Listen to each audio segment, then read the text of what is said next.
নির্বাচন যখন আসে, ভোট যখন আসে, তখন নেতারা স্টেজে দাঁড়িয়ে এক একটা হুঙ্কার ছাড়ে। তখন মনে হয় এই নেতাকে যদি আমরা ভোট দিতে পারি তাহলে আমাদের বাংলাদেশ 3 তলা হইতে আর সময় লাগবে না। কিন্তু ভোট যেদিন শেষ, লেকচারও শেষ, ওয়াদাও শেষ, সব শেষ। কথা বলেন ঠিক কিনা? তবে কোন ইসলামিক নেতা কোরআন দিয়ে যদি ওয়াদা দেয়, কোন ইসলামিক নেতা কোরআন দিয়ে যদি কথা বলে, মনে করবেন ওই কথাটা নিশ্চয়ই সত্য। তিনি যদি ক্ষমতায় যায় অবশ্যই তার ওয়াদা সে বাস্তবায়ন করবে। যেটা পৃথিবীর ইতিহাসে হযরত ওমর, হযরত আবু বকর, হযরত ওসমান, হযরত আলী এরা প্রমাণ করে দেখিয়েছে। যা যা ওয়াদা করেছিল তা তা তারা প্রমাণ করেছে।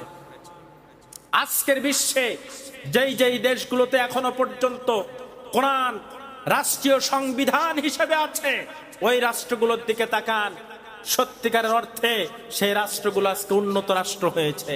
কারণ কোরআন দিয়ে যারা কথা বলে তাদের কথাগুলো সত্য হয়, আর কোরআন ছাড়া যারা কথা বলে তাদের কথা কখনো সত্য হয় না।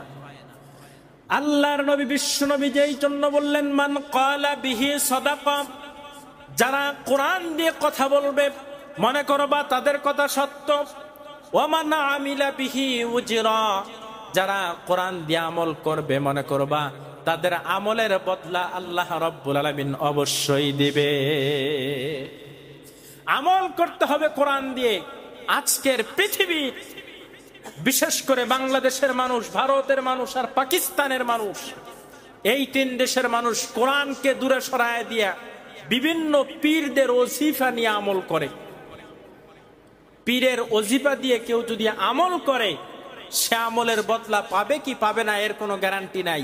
কিন্তু আমান আমিলা বিহি উজরা, কোরআন দিয়ে কেউ যদি আমল করে আল্লাহর নবী যে বলেন এই আমলের বদলা সে অবশ্যই অবশ্যই পাবে, এর মধ্যে কোনো ত্রুটি বিচ্ছুতি নাই। সুবহানাল্লাহ বলে। আল্লাহর নবী বিশ্ব নবী যে বলেন ওমান হাকামা বিহি আদালা, কেউ যদি কোরআন দিয়ে বিচারের কাজ করে, কোরআন দিয়ে বিচারের ফয়সালা করে, আল্লাহর নবী বিশ্ব নবীজি বলেন অবশ্যই এই বিচারটা হবে ন্যায়ের বিচার। কোরআনের বিচার নিশ্চয়ই ন্যায়ের বিচার, কোরআনের বিচার নিশ্চয়ই ইনসাফের বিচার। আজকের বাংলাদেশে আপনি লক্ষ্য করে দেখুন, যতগুলো আদালত আছে, গ্রাম্য আদালত থেকে শুরু করে উচ্চ আদালত পর্যন্ত, সুপ্রিম কোর্ট পর্যন্ত, এই আদালতগুলোতে বিচারপতি হিসাবে যারা দায়িত্ব গ্রহণ করেছে, আপনি যদি একটা সাধারণ হিসাব মিলান 90% লোক পাবেন বিচারক মুসলমান, আর 10% বিভিন্ন ধর্মের হতে পারে, নাও হতে পারে। একজন মুসলমান হিসাবে সে যখন বিচারকের দায়িত্ব প্রাপ্ত হলো, তার উপর কর্তব্য ছিল ওয়ামান হাকামা বিহি আদালা, কোরআন দিয়ে বিচার পরিচালনা করা। কিন্তু সারা বাংলাদেশের ভিতরে গ্রাম্য আদালত থেকে শুরু করে উচ্চ আদালত, সুপ্রিম কোর্ট পর্যন্ত আপনি খুঁজে দেখুন, একটা আদালত নাই যেই আদালতে কোরআন দিয়ে বিচার হয়। বরঞ্চ কোন গ্রাম্য আদালতে যদি কোন হুজুরের কথা মতো, কোন ইমামের কথা মতো, কোন আলিমের কথা মতো কোরআন দিয়ে বিচার করা হয়, আর সেটা হলুদ মিডিয়া এমন ভাবে ছড়ায়া দেয় সে আলেম বা ইমামের চলাফেরা মুশকিল হয়ে যায়, জেল পর্যন্ত হয় কোরআনের বিচার করলে। অথচ মুসলিম হিসাবে বাংলাদেশ 92% মুসলমানের দেশ হিসাবে এদেশে কোরআনের বিচার কায়েম, কোরআনের বিচার বাস্তবায়ন হওয়া দরকার ছিল। যদি কোরআনের বিচার বাস্তবায়ন হতো, সারা দেশের মানুষ এক একটা নেতা পেত, নির্ভেজাল নেতা, যেই নেতারা কখনো ঘুষ খেতে পারতো না, যেই নেতারা কখনো দুর্নীতি করতে পারতো না, যেই নেতারা কখনো চাঁদাবাজি করতে পারতো না, যেই নেতারা কখনো সন্ত্রাসী করতে পারতো না, যেই নেতারা কখনো জুয়ার আড্ডায় যেতে পারতো না, যেই নেতারা কখনো মদের আড্ডায় যেতে পারতো না। আজকের মুসলমান এমন নেতা নির্বাচন করে যেই নেতারা সন্ত্রাসী করে, যেই নেতারা চাঁদাবাজি করে, যেই নেতারা মদ খায়, যেই নেতারা জুয়া খেলে, যেই নেতারা মানুষের হক নষ্ট করে, সরকারি সম্পদকে আত্মসাৎ করে, এমনকি দেশের সম্পদ বিদেশে পাঠাতেও কোনো ধরনের দ্বিধা তারা করে না। অন্যান্য দেশের নিয়ম, বিভিন্ন দেশ থেকে সম্পদ নিজের দেশে নিয়ে আসে, আর আমার দেশের চোরেরা দেশের সম্পদকে বিদেশে পাঠায়। ওই তো মনে পড়ে যায় শেখ মুজিবুর রহমানের কথা। তিনি বাংলাদেশ যখন ৭২-এ কঠিন শীত পড়ল, বিদেশি বিভিন্ন জায়গায় তিনি আবেদন করলেন, আমার দেশে কঠিন শীত পড়েছে, কম্বলের দরকার। বিদেশিরা হিসাব চাইল, আপনার দেশের জনসংখ্যা কত? বলে জনসংখ্যা হচ্ছে ৭.৫ কোটি। বিদেশ থেকে কম্বল আসলো ৭.৫ কোটি। তিনি বন্টনের দায়িত্ব দিয়ে দিলেন, সারা দেশে বন্টন করা হলো। এবার তিনি শেষমেশ খুঁজে দেখে নিজের কম্বলটাই নাই। তিনি বললেন, জনগণও ৭.৫ কোটি, কম্বলও ৭.৫ কোটি, আমার ভাগেরটা গেল কই?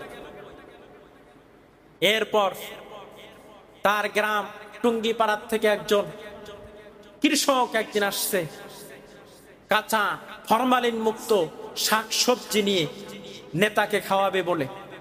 আসার পর দারোয়ানকে বলল, শেখ মুজিব আর আমি একসঙ্গে লেখাপড়া করেছি, আমার খুব ক্লোজ বন্ধু, আজকে সে প্রধানমন্ত্রী আর আমি চাষি, আমি তার জন্য এই শাকসবজিগুলো গ্রাম থেকে নিয়ে এসেছি, তাকে খাওয়াবো, টাটকা ফরমালিন মুক্ত। দারোয়ান বলল, আপনি তো যেতে পারবেন না, কাজেই আমার কাছে দেন, আমি নিয়ে দেই। দারোয়ান নিয়ে শেখ মুজিবের কাছে যখন দিছে, তখন তিনি বললেন, কে পাঠাইছে এইগুলো? বলে, আপনার এক ছোটকালের বন্ধু। তখন তিনি বললেন, এই 20 টাকা নিয়ে তাকে উপহার স্বরূপ দাও।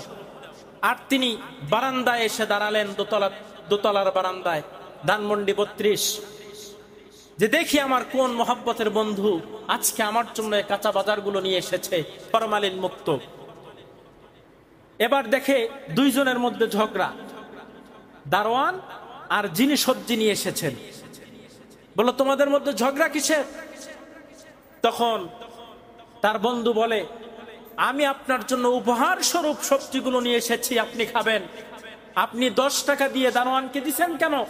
আমি তো টাকার জন্য আসি নাই, আমি এর টাকা নিতে পারবো না, টাকা আপনি ফেরত নেন। শেখ মুজিব তখন বুঝতে পারলো, যেই দেশে দোতলার থেকে নিচতলায় নামতে 20 টাকার নোট 10 টাকা হয়ে যায়, সে দেশ দুর্নীতি মুক্ত করা অত সোজা বিষয় নয়। তখন তিনি আফসোস করে বলেছিলেন, অন্যান্য দেশে দেশ স্বাধীন করার পর মানুষ পায় স্বর্ণের খনি, মানুষ পায় রূপার খনি, মানুষ পায় তেলের খনি, আর আমি পেয়েছি বাংলাদেশে চোরের খনি। এই বাংলাদেশ চোরের খনি। বারবার ক্ষমতার পালাবদল হচ্ছে, সরকার পরিবর্তন হচ্ছে, পুতুলের মতো শুধু সরকারই পরিবর্তন হচ্ছে, দেশের নীতির কোনো পরিবর্তন নাই। নীতির পরিবর্তন যদি আনতে চান, তাহলে কোরআনের বিকল্প আর কিছু নাই। কোরআনকে সংবিধানের ধারায় যেই দিন নিয়ে যেতে পারবেন, ওই দিন নীতির পরিবর্তন হবে, তাছাড়া নীতির পরিবর্তনের কোনো সম্ভাবনা নাই। সব থেকে বড় কথা, আল্লাহ পাক রব্বুল আলামিন বলছেন, আল ইয়াউমা নাদউ কুল্লা উনাসিম বিইমামিহিম।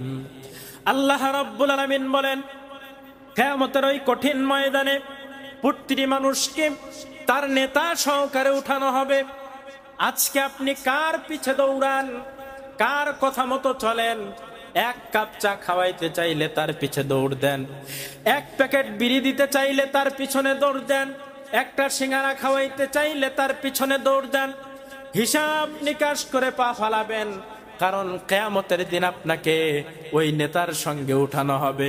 আপনার নেতার মুখে যদি দাড়ি না থাকে, আপনার নেতা যদি মদ পান করে, আপনার নেতা যদি বেনামাজি হয়, আপনার নেতা যদি সন্ত্রাসী টেন্ডারবাজি আর চাঁদাবাজি হয়, কিয়ামতের দিন ওই চাঁদাবাজ টেন্ডারবাজ নেতার সঙ্গে আপনাকে হাসরের মাঠে উঠতে হবে। নেতাও জাহান্নামী, কর্মীও জাহান্নামী। এমন নেতার অনুসরণ কখনো করা যাবে না। যেই নেতা নামাজ পড়ে না। এমন নেতার অনুসরণ কখনো করা যাবে না। যেই নেতা কোরআনের বিরোধিতা করে এমন নেতার অনুসরণ কখনো করা যাবে না। যেই নেতা বলে যে কোরআনের ভিতরে রাজনীতি আছে, এই কথাটা আমি মানি না, নাউজুবিল্লাহ বলেন।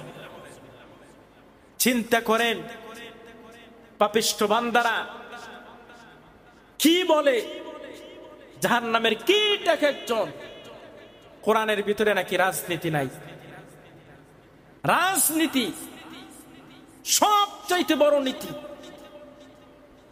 সবচাইতে বড় নীতিটাই যদি কোরআনের ভিতরে না থাকে, রাজনীতি, তাহলে এই কোরআন মহাগ্রন্থ হয় কেমনে?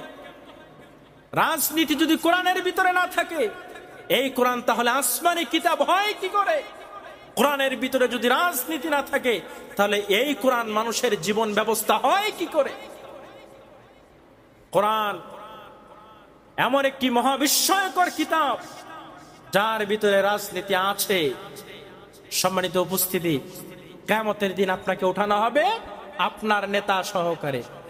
তাহলে চিন্তা করেন দুনিয়াতে আপনি কেমন নেতা মানবেন? আমার আপনার নেতা বিশ্ব নবী মুহাম্মদুর রাসূলুল্লাহ সাল্লাল্লাহু আলাইহি ওয়াসাল্লাম, তিনি যাদেরকে তার ওয়ারিস বানায়া গেছেন।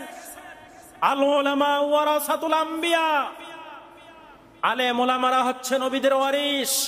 এই উলামায়ে কেরামদেরকে শ্রদ্ধা সম্মান করে নেতা মেনে আপনি যদি চলতে পারেন, তাহলে কিয়ামতের দিন মান তাশাব্বাহা বিকওমিন ফাহুয়া মিনহু, আপনার সম্পর্ক যে আলেমের সঙ্গে থাকবে ওই আলেমের সঙ্গে কিয়ামতের দিন আপনি উঠতে পারবেন।